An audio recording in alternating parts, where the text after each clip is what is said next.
اللہ کے نور کو بجھا دیں اپنی پھونکوں سے، اپنے منہ سے، یعنی پھونکے مار مار کر اللہ کے نور کو بجھا دیں، وہ اللہ کے نور کو نہیں بجھا سکتے۔ واللہ متم نورہ، اللہ تبارک و تعالیٰ اپنے نور کو مکمل فرمانے والا ہے، یعنی اللہ تعالیٰ کا نور چھا جائے گا۔ یہ پھونکے مارتے رہیں گے اور ان کی پھونکوں سے کچھ اثر نہیں پڑے گا اور یہ تھک جائیں گے، لیکن اللہ تعالیٰ اپنے نور کو پورا فرمانے والا ہے، یعنی وہ چھا جائے گا۔ وَلَوْ كَرِهَ الْكَافِرُونَ،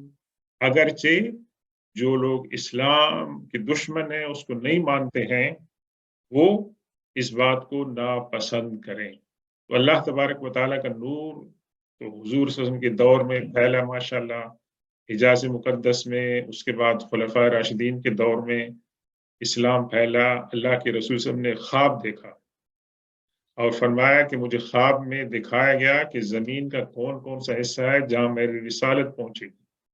تو فرمایا کہ جو حصہ مجھے زمین کا دکھایا گیا تھا، میری رسالت اور میرا دین وہاں تک پہنچے گا۔ تو اللہ تعالیٰ نے دکھایا دنیا کو اور تاریخ کو کہ حضور پاک صلی اللہ علیہ وسلم کی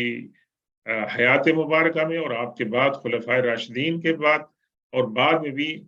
اسلام کی روشنی دنیا کے کونے کونے میں جو ہے وہ پہنچی اور ابھی بھی پہنچ رہی ہے، ایون دو کہ اس کو بجھانے کی بہت ساری کوششیں کی جا رہی ہیں۔ هو الذی ارسل رسولہ بالہدی ودین الحق لیظہرہ علی الدین کلہ ولو کرہ المشرکون۔ یہ آیت نمبر 9 ہے، اور یہ آیت نمبر 9 آیت نمبر 7 اور 8 کی تائید کرتی ہے، اور اس کی مزید جو ہے اس کے اندر وضاحت ہے کہ اللہ تبارک و تعالیٰ ہے کہ جس نے اپنے رسول کو بھیجا ہدایت کے ساتھ اور دین حق کے سچے دین کے ساتھ بھیجا۔ کیوں بھیجا؟ لیظہرہ علی الدین کلہ، تاکہ اللہ تبارک و تعالیٰ اپنے دین کو تمام ادیان کے اوپر غالب کرے۔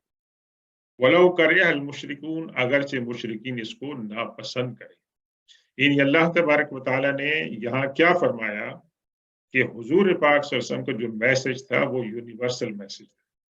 وہ صرف عربوں کے لیے نہیں تھا، صرف قریش کے لیے، مکہ والوں کے لیے، مدینہ والوں کے لیے نہیں تھا،